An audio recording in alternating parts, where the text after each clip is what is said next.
ಹೇಳಿ ಹೇಳಿ it will be time up. ಹೇಳಿ ಅಂದ್ರೆ ಈಗ ಈ ಮೈತ್ರಿ ಪಕ್ಷಕ್ಕೆ ಆಗೋ ಲಾಭ ಏನು ಇದರಿಂದ? ಸರ್ ನಮ್ಗೆ ನೋಡಿ ಒಂದು ಈಗ ಬರಲ್ಲ ಚುನಾವಣೆ ಒಂದು ನಿಮಿಷ ಇವತ್ತಿಗೂ ಕೂಡ ನಾವು ಈ ಕಾಂಗ್ರೆಸ್ನವ್ರು ಮಾಡ್ತಕ್ಕಂತಹ ಹಗರಣಗಳು, ಲೂಟಿ, ಭ್ರಷ್ಟಾಚಾರ, ಯಾವ ರೀತಿ ಜನಗಳನ್ನ ಯಾಮಾರಿಸ್ತಾ ಇದಾರೆ, ಅಭಿವೃದ್ಧಿ ಶೂನ್ಯ, ಇವೆಲ್ಲನೂ ಕೂಡ ನಾವು ಮೈತ್ರಿ ಪಕ್ಷವಾಗಿ ವಿಧಾನಸೌಧದ ಒಳಗಡೆ ಮತ್ತೆ ಹೊರಗಡೆ ಹೋರಾಟ ಮಾಡ್ತೀವಿ. ಜೊತೆಗೆ ಜನರಿಗೆ ಮನೆ ಮನೆಗೆ ಮಾಡಿರ್ತಕ್ಕಂತಹ ಏನೊಂದು ನಮ್ಮ ರಾಜ್ಯದ ಅಭಿವೃದ್ಧಿ ಶೂನ್ಯ ಇದೆ ಅದನ್ನೆಲ್ಲರ ಮುಂದೆ ತಗೊಂಡು ಹೋಗ್ತೀವಿ. ಇದಕ್ಕೋಸ್ಕರ ಈ 40% ಇತ್ತಲ್ಲ ಅವ್ರು ಮಾಡಿದ್ರಲ್ಲ ಅದಕ್ಕಿಂತ ಚೆನ್ನಾಗಿ ನೀವು ಈ ಸರಿ ಒಂದ್ ನಿಮಿಷ 40% ಅಂತ ಹೇಳ್ಕೊಂಡು ಬಂದಂತ ಪಕ್ಷ ಇದುವರೆಗೂ ಒಬ್ಬರನ್ನಾದ್ರೂ ತನಿಖೆ ಮಾಡಿ ಜೈಲಿಗೆ ಹಾಕಿದೆ ಸರ್. ಇವತ್ತು ಹೇಳ್ಬೇಕಂದ್ರೆ ಕಾಂಗ್ರೆಸ್ ಯಾರು ಹೇಳಿದ್ರು 40% ಅಂತ ಆ ನಾಯಕರ ಮೇಲೆ ರಾಜ್ಯದ ಪರವಾಗಿ ಕೇಸ್ ಹಾಕ್ಬೇಕು ಹೇಳ್ಬೇಕಂದ್ರೆ. ಈಗ ಆಡಳಿತ ಪಕ್ಷದ ವಿರುದ್ಧ ಯಾವ್ಯಾವ ವಿಚಾರಗಳನ್ನ ನೀವು ಮೇಲೆತ್ತಿ ತನಿಖೆಗೊಳಪಡಿಸ್ತಾ ಇದ್ದೀರಿ? ನೋಡಿ ಇಲ್ಲ ಸರ್, ಇಲ್ಲಿ ಈ ರಾಜ್ಯ ಸರ್ಕಾರದ ಈಗ ತನಿಖೆ ಮಾಡ್ಬೇಕಾಗುತ್ತೆ, ಮತ್ತೆ ನೆಕ್ಸ್ಟ್ ಬಂದಂತ ಸರ್ಕಾರ ಮಾಡ್ಬೇಕಾಗುತ್ತೆ. ಯಾಕೆಂತಂದ್ರೆ ಏನಾಗುತ್ತೆ ಜನ ಬಿಡ್ತಾ ಇದ್ವಿ ನಾವು.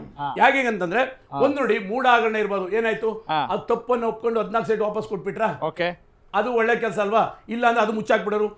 ವಾಲ್ಮೀಕಿ ಹಗರಣದಲ್ಲಿ ಪಾಪ ದಿವಂಗತ ಪುಣ್ಯಾತ್ಮ ಅಧಿಕಾರಿ ಚಂದ್ರಶೇಖರ್ ಆತ್ಮಹತ್ಯೆ ಮಾಡ್ಕೊಂಡಿಲ್ಲ ಅಂದ್ರೆ ನಾಗೇಂದ್ರ ಜೈಲು ಹೋಗ್ತಾ ಇರಲ್ಲ, ಅದನ್ನು ಮುಚ್ಚಾಕ್ಬಿಡ್ತಾ ಇದ್ರು. ಮತ್ತೆ ಅದೇ ರೀತಿ ಈ ಅಬಕಾರಿ ಇಲಾಖೆ ತಿಮ್ಮಾಪುರ 6,000 ಕೋಟಿ ಏನಾಯ್ತು ಹಾಗೆ ಮುಚ್ಚಾಕೆ ಬಿಟ್ರು. ಇನ್ನು ಇವ್ರದ್ದು ಹಗರಣಗಳು ಇಷ್ಟೇ ಅಲ್ಲ ಸರ್, ಇದು ಗೃಹಲಕ್ಷ್ಮಿದು 5,000 ಕೋಟಿ ಸರ್ ಒಪ್ಕೊಂಡ್ರಲ್ಲ ಸರ್ ಬೆಳಗಾವಿ ಅಧಿವೇಶನದಲ್ಲಿ, ಅದಿನ್ನೂ ಇದುವರೆಗೂ ಕಂಪ್ಲೀಟ್ ಆಗಲ್ಲ, ದುಡ್ಡು ಎಲ್ಲೋ ಅಂತ ಈಚೆ ಬರಲ್ಲ. ನಿಮ್ಮ ಏನೋ ಬಂಡಲ್ ಇದೆ ಅವರ ವಿರುದ್ಧ ಒಪ್ಕೊಂಡ್ರು. ನೋಡಿ ನಾವು ಈ ಕಾಂಗ್ರೆಸ್ನವ್ರದ್ದು ನಾವಲ್ಲ, ಜನರು ರಸ್ತೆನಲ್ಲಿ ಚೀತು ಅಂತ ಮಾತಾಡ್ತಕ್ಕಂಥ ಪರಿಸ್ಥಿತಿ ಬಂದಿದೆ. ಆದ್ರೆ ಈಗ ಮುಂದಿನ ಚುನಾವಣೆಗೆ ಈಗ ದಿಕ್ಸೂಚಿ ಅಂತ ಹೇಳ್ತಾ ಇದ್ರು ನಮ್ಮ ಸನತ್ ಕುಮಾರ್ ಅವರು, ಈಗ ಎಲ್ಲ ರೆಡಿ ಆಗ್ತಾ ಇದ್ದೀರಾ ಮುಂದಿನ ಚುನಾವಣೆ? 100ಕ್ಕೆ 100 ಸರ್. ಇವು ಜಿಬಿ ನಿಮ್ಮ ಮೈತ್ರಿ ಪಕ್ಷದಿಂದ ಮುಖ್ಯಮಂತ್ರಿ ಅಭ್ಯರ್ಥಿ ಯಾರಾಗ್ತಾರೆ? ಅಲ್ಲ ಅದನ್ನ ಆಮೇಲೆ ತೀರ್ಮಾನ.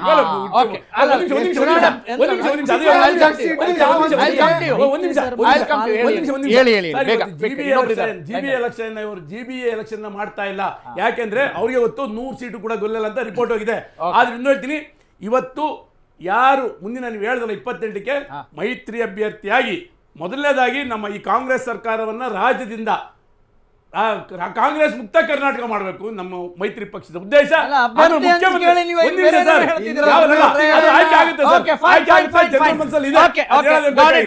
ಅಂದ್ರೆ ಎಲ್ಲರೂ ಬುಡಕ್ಕೆ ಬಂದಾಗ ಮಾತ್ರನೇ ಬೆಂಕಿಯ ಕಾವು ಹೆಂಗೆ ಅಂತ ಗೊತ್ತಾಗುತ್ತೆ. ರಾಜಕಾರಣದಲ್ಲಿ ಅದು ತೀರಾ ಸಾಮಾನ್ಯ ಮತ್ತು ಇನ್ನೆವಿಟಬಲ್, ಅನಿವಾರ್ಯ. ಎಸ್, ಅದನ್ನ ಜನಪ್ರತಿನಿಧಿಗಳು ಅರ್ಥ ಮಾಡ್ಕೊತಾರೆ, ಮಾಧ್ಯಮಗಳು ಅರ್ಥ ಮಾಡ್ಕೊಳ್ತವೆ, ಜನರು ಅರ್ಥ ಮಾಡ್ಕೊಳ್ತಾರೆ. ಫೈನ್. ಈಗ ಹಿರಿಯ ಪತ್ರಕರ್ತರು ನರಸಿಂಹರಾವ್ ನಮ್ಮ ಜೊತೆ ದೂರವಾಣಿ ಸಂಪರ್ಕದಲ್ಲಿದ್ದಾರೆ.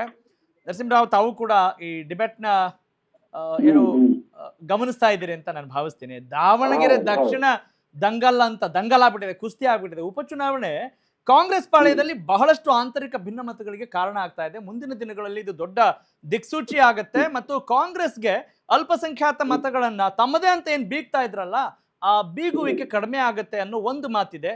SDPI ಭೀತಿ ಶುರುವಾಗಿದ್ಯಾ ಕಾಂಗ್ರೆಸ್ಗೆ? ನನ್ನ ನೇರ ಪ್ರಶ್ನೆ ತಮ್ಗೆ. ಇಲ್ಲ ಇಲ್ಲ ಇಲ್ಲ ಇಲ್ಲ, ನನಗನ್ಸಿದ್ಮಟ್ಟಿಗೆ ಹಂಗಾಗಲ್ಲ. Okay, what is the point according to you? What's the point? ಈಗ ಕಾಂಗ್ರೆಸ್ ಅಲ್ಪಸಂಖ್ಯಾತರ ಮತಗಳನ್ನ ನಂಬ್ಕೊಂಡಿತ್ತು. ಅವ್ರಿಗೂ ಕೂಡ ದೇರ್ ಇಸ್ ನೋ ವೇ, ಅವ್ರಿಗೆ ಬೇರೆ ವೇ ಇರ್ಲಿಲ್ಲ, ಅವರು ಕೂಡ ಕಾಂಗ್ರೆಸ್ ಪರವಾಗಿ ಇದ್ರು.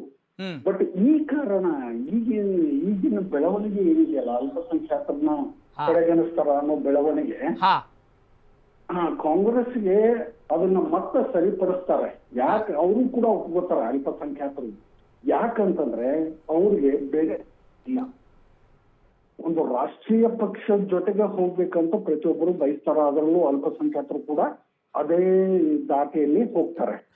ಈ ರಾಷ್ಟ್ರೀಯ SDPI ಹೋಗಿ ಒಂದು ಸೀಟು ಬರುವುದಿಲ್ಲ, ಅದ್ರ ಜೊತೆ ಹೋಗಿ ಮಾಡೋದಾದ್ರೆ ಏನ್ ನಾವು? ಸದ್ಯದ ಪರಿಸ್ಥಿತಿಯಲ್ಲಿ ಅಲ್ಪಸಂಖ್ಯಾತರ ಅವ್ರ ಮನೋಭಾವನೆ ಹೆಂಗಿರ್ತದ ಅಂತಂದ್ರೆ, ಸದ್ಯದ ಪರಿಸ್ಥಿತಿಯಲ್ಲಿ ಅಲ್ಪಸಂಖ್ಯಾತರು ರಾಷ್ಟ್ರೀಯ ಪಕ್ಷದ ಜೊತೆ ಹೋಗ್ಲೇಬೇಕಾದಂತ ಅನಿವಾರ್ಯ ಇದೆ ಅವ್ರಿಗೆ. ಓಕೆ, ಈಗ ಅಬ್ದುಲ್ ಜಬ್ಬಾರ್ ಅವ್ರು ಇರ್ಬೋದು, ನಾಸಿರ್ ಅಹಮದ್ ಅವರ ಒಂದು ಅಮಾನತು ಏನಿದೆಯಲ್ಲ, ಅದೆಲ್ಲ ಮುಸ್ಲಿಂ ಸಮುದಾಯಕ್ಕೆ ಅಥವಾ ವೋಟ್ ಬ್ಯಾಂಕಿಗೆ ಇಂಪ್ಯಾಕ್ಟ್ ಆಗತ್ತೆ ಅಂತ ಅನ್ಸೋದಿಲ್ವಾ? ಡೆಫಿನೆಟ್ಲಿ ಸ್ವಲ್ಪ ಮಟ್ಟಿಗೆ ಆಗ್ಬೋದು, ಅಷ್ಟೊಂದು ಸರಿಪಡಿಸ್ಕೊತಾರೆ. ಯಾಕೆ ಗೊತ್ತಾ, ಇನ್ನೂ ಕೂಡ ಮೌಲ್ವಿ ಅವರು ರಾಜ್ಯ ಸಂಘದವರು ಪತ್ರಿಕಾಗೋಷ್ಠಿ ಮಾಡಿ ಹೈಕಮಾಂಡ್ ಅಂದ್ರೆ ಜನ, ಹೈಕಮಾಂಡ್ ಅಂದ್ರೆ ಡೆಲ್ಲಿಯಲ್ಲಿ ಕೂತಿರೋರು ಅಲ್ಲ ಅಂತ Absolutely. ಖಾರವಾಗಿ ಮಾತಾಡಿದ್ರು ಅವರು. ಅಲ್ಲ ಅದು ನಮ್ಗೆ ಹೇಳೋಕ್ ಚೆನ್ನಾಗಿದೆ ನರಸಿಂಹರಾವ್ ಅವರೇ, ಆದ್ರೆ ವಾಸ್ತವದಲ್ಲಿ ಹಂಗಿದ್ಯಾ ಅನ್ನೋದೇ ಒಂದು ದೊಡ್ಡ ಪ್ರಶ್ನೆ. ವಾಸ್ತವದಲ್ಲಿ ಹಂಗಾಗುದಿಲ್ಲ, ವಾಸ್ತವದಲ್ಲಿ ಹಾಗಾಗುದಿಲ್ಲ. ಅವ್ರಿಗೆ there is no way. JDS ಜೊತೆ ಹೋಗ್ಬೇಕಂದ್ರೆ ಅವ್ರು ಬಿಜೆಪಿ ಜೊತೆ ಮೈತ್ರಿ ಮಾಡ್ಕೊಂಡ್ರು. ಓಕೆ ಓಕೆ, ಸಮಯದ ಅಭಾವ ಇರೋದ್ರಿಂದ ನಾನು ಕ್ವಿಕ್ ಆಗಿ ಕ್ರಿಸ್ಪ್ ಆಗಿ ನಿಮಗೆ ಪ್ರಶ್ನೆ ಕೇಳ್ತಾ ಹೋಗ್ತೀನಿ. ಜಮೀರ್ ಅಹಮದ್ ಖಾನ್ ಅವರ ತಲೆದಂಡ ಆಗಬಹುದು ಅನ್ನುವ ಒಂದು ಗುಸು ಪಿಸು ಇದೆಯಲ್ಲ, ಅಷ್ಟು ಈಸಿ ಆಗ್ಬೋದಾ? Is it so easy? ಇಲ್ಲ ಇಲ್ಲ, ಚಾನ್ಸೇ ಇಲ್ಲ ಅಂತೀರಾ? ನೋ ವೇ, ಆಗುದಿಲ್ಲ. ಹಾ ಓಕೆ, ಆಗ್ಲಿಕ್ಕೆ ಸಾಧ್ಯತೆ ಇಲ್ಲ. ಓಕೆ, ಸಾಧ್ಯತೆಗಳು ತೀರಾ ಕಮ್ಮಿ. ಈ ಕೆ ಎನ್ ರಾಜಣ್ಣ ಅವರ ಹೇಳಿಕೆಗಳು ಯಾವ ರೀತಿ ಇಂಪ್ಯಾಕ್ಟ್ ಆಗ್ಬೋದು? ಯಾಕಂತ ಹೇಳಿದ್ರೆ ಅವರು ದೊಡ್ಡವ್ರು ಮಾಡಿದ್ರೆ ಸರಿ, ಇಲ್ಲಿ ಅವ್ರು ಮಾಡಿದ್ರೆ ತಪ್ಪಾ ಅನ್ನೋ ಒಂದು ಪ್ರಶ್ನೆ ಹೇಳ್ತಾ ಇದ್ದಾರೆ. ಹೀಗಾಗಿ ಅದಕ್ಕೆ ಏನ್ ಕಮೆಂಟ್ ಮಾಡ್ತೀರಿ ತಾವು? ಇಲ್ಲ ಇಲ್ಲ, ಇವತ್ತ ರಾಜಣ್ಣ ಇನ್ನೊಂದೇನ್ ಹೇಳಿದಾರೆ, ಅವ್ರು ಯಾವತ್ತಿದ್ರು ಸಿದ್ದರಾಮಯ್ಯನ ಫಾಲೋವರು. ಇವತ್ತು ಅಸಹಾಯಕತೆ, ಸಿದ್ದರಾಮಯ್ಯ ಅಸಹಾಯಕತೆ ತೋರಿಸ್ತಾರೆ, ಅವರು ಗಟ್ಟಿಯಾಗಿ ನಿಲ್ಬೇಕಾಗಿತ್ತು, ನಿಲ್ತಾ ಇಲ್ಲ ಅನ್ನೋ ಮಾತನ್ನ ಹೇಳಿದ್ದಾರೆ ರಾಜಣ್ಣ. ಸದ್ಯದ ಬೆಳವಣಿಗೆಗಳಲ್ಲಿ ಯಾರ ಬಣ ಮೇಲುಗೈ ಅಂತ ಅನಿಸ್ತಾ ಇದೆ?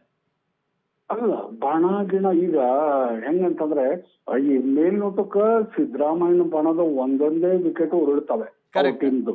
ಕರೆಕ್ಟ್, ಜನ ಮಾತಾಡೋದು, ಆಮೇಲೆ ಮೇಲ್ನೋಟಕ್ಕ ಹೌದು, ಸದ್ಯದ ಸುದ್ದಿ ನೋಡಿದಾಗ ಆಟೋಮೆಟಿಕ್ಲಿ ಮತ್ತ ಅವ್ರ ಬಣನೇ ಇದ್ದಿತ್ತು ಅಂತಂದ್ರೆ ಅವ್ರು ಬಹಳ ಸಪೋರ್ಟ್ ಮಾಡ್ತಿದ್ರು. ಈಗ ಜಮೀರನ್ನ ಒಂದ್ ವೇಳೆ ಅಕಸ್ಮಾತ್ ಏನ್ರ ವಿಕೆಟ್ ಉರುಳಿತು ಅಂದ್ರ ಅದು ಯಾರ್ದು ಬಹಳ ಸೆಟ್ ಬ್ಯಾಕ್ ಅದು. Fine, okay okay, automatically D K Shivakumar ಬಣ ಮೇಲ್ಗೈ ಆಗ್ತದೆ. ಅಂದ್ರೆ that does it mean he will sit on the chair, CM chair? ಹಂಗಂದ್ ಮಾತ್ರ ಇವ್ರ ಬಣ ಮೇಲ್ಗೈ ಆಗೋದು ಅಂತ ಅಂದ್ರೆ ಡಿ ಕೆ ಶಿವಕುಮಾರ್ ಕಡೆ 139 ಶಾಸಕರು ಏನು ಇರುವುದಿಲ್ಲ. Got it.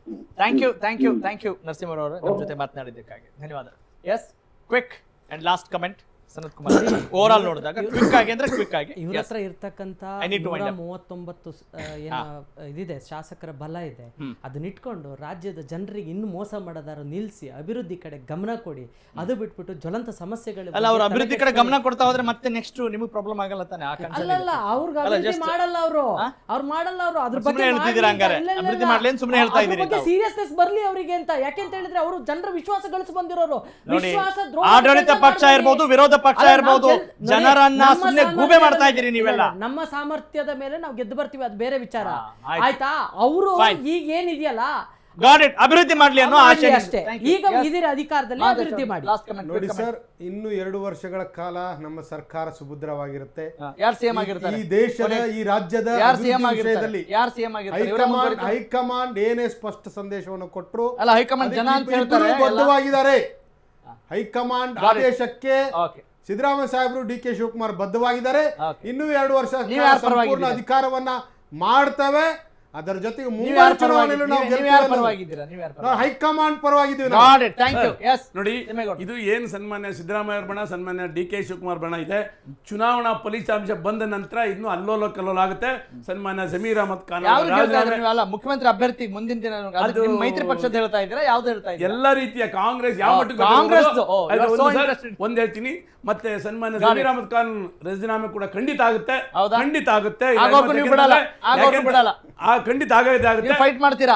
ನಾವಲ್ಲ, ಅವ್ರ ಪಕ್ಷದವರೇ ಇದ್ದಾರೆ, ನಾವು ಮಾಡಬೇಡ, ನಾವೇನು ಮಾಡಬೇಡ. ಸ್ನೇಹಿತರೆ, ಯಾರೇ ವಕ್ತಾರರು ಯಾವುದೇ ಪಕ್ಷದಿಂದ ಬಂದರೂ ಕೂಡ ಅವರ ಅಭಿಪ್ರಾಯಗಳನ್ನು ವ್ಯಕ್ತಪಡಿಸ್ತಾ ಇದ್ದಾರೆ. ಆದರೆ ಕೊನೆಗೆ ಅವ್ರಿಗೆ ಅವ್ರ ಹೈಕಮಾಂಡ್ ಅಂತ ಇದ್ರೂ ಕೂಡ ನಿಜವಾದ ಆ ಹೈಕಮಾಂಡ್ನ ಅಲ್ಲಾಡಿಸೋದು ಅಥವಾ ಅಲುಗಾಡಿಸೋದು ಅಥವಾ ಎಚ್ಚರಿಕೆ ಕೊಡೋದು ಯಾರು ಅಂದರೆ ಈ ಹೈಕಮಾಂಡ್. ಅಂದರೆ ನೀವು ಅದನ್ನು ಯಾವತ್ತೂ ಕೂಡ ಮನಸ್ಸಲ್ಲಿ ಇಟ್ಕೊಳ್ಳಿ ಅಂತ ಹೇಳ್ತಾ ಇವತ್ತಿನ ಈ ಟಾಪ್ ಸ್ಟೋರಿ ಮುಗಿಸ್ತಾ ಇದ್ದೀನಿ. ನಾನು ನಿಮ್ಮ ರಾಘವ ಸೂರ್ಯ, ನೋಡ್ತಾ ಇರಿ ಅಶ್ವವೇಗ ನ್ಯೂಸ್. ನಮಸ್ಕಾರ.